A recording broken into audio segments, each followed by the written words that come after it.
We're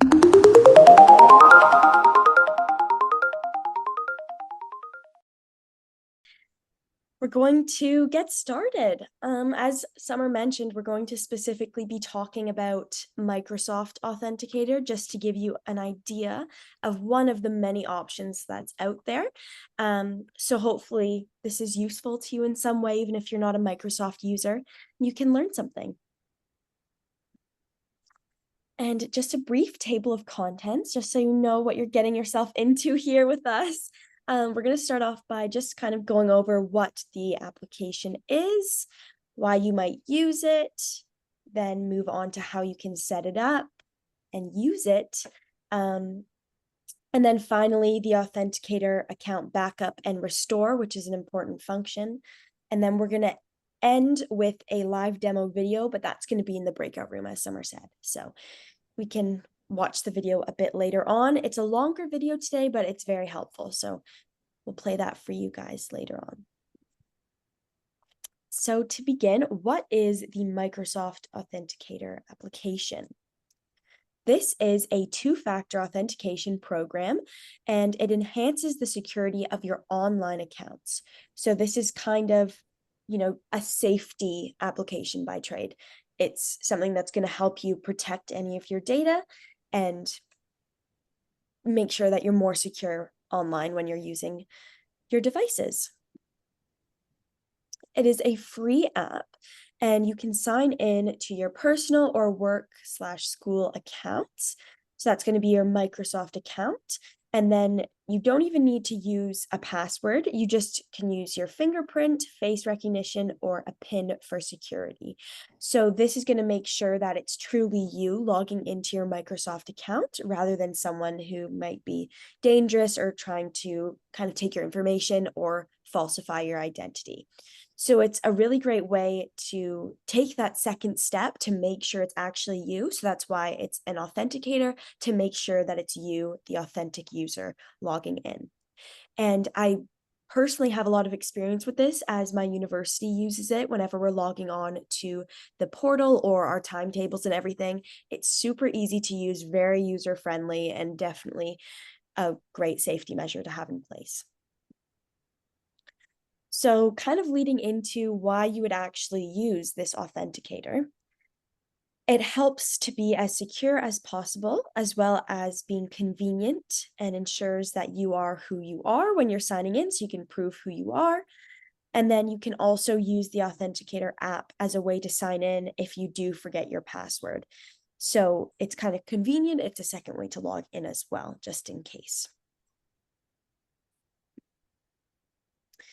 Additionally, you can use the app to back up as well as restore all of your other account credentials. And you can even use the Microsoft Authenticator to sign into your non-Microsoft accounts as well.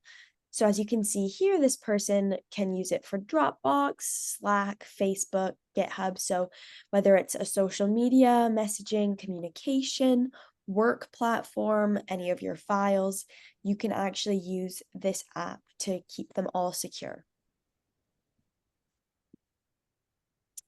So now that we know what it is and why we would use it, it's important to know how to set it up so that you can put it into action. So the first step is to download and install the Microsoft Authenticator application to your mobile device.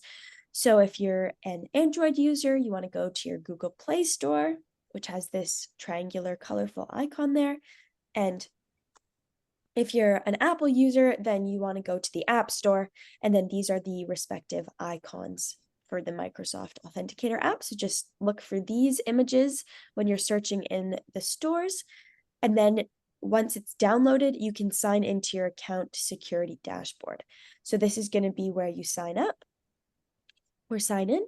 And you can sign in with Microsoft. You can add your work or school account, and you can also scan a QR code from your organization or account provider to get it set up.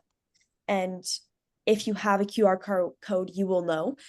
So you don't need to if you're not sure what that means, then you probably wouldn't have been given one. So don't worry about it.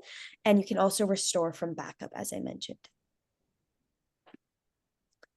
Next, once you've signed in, you will be asked to add a recovery email or a phone number, and then you will have to verify it. So it's going to send you a code by email or text message to verify that this is you setting up the account, just to make sure that everything is set to go.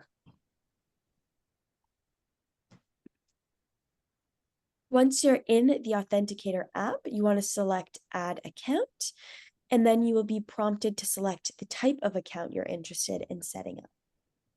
You can then add your account sign-in or scan a QR code if you have been given one. So you can see here, we're clicking Add Account, and then this screen is going to pop up. You might be signing up with your personal account, your work or school account, another account. So if you want to add the Authenticator to your Facebook account, then you can also do that here. And then if you are adding a work or school account, it'll give you the option to scan a QR code. So a really great feature of Microsoft Authenticator is that you can back up and restore. So we're going to talk about that in a little bit more detail now.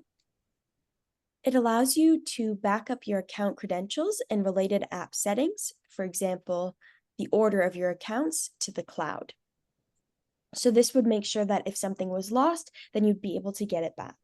And you can do this by clicking on Begin Recovery here, just below the Add Account. And then you want to turn on Cloud Backup to make sure that it saves in the cloud and you can access it through the recovery process.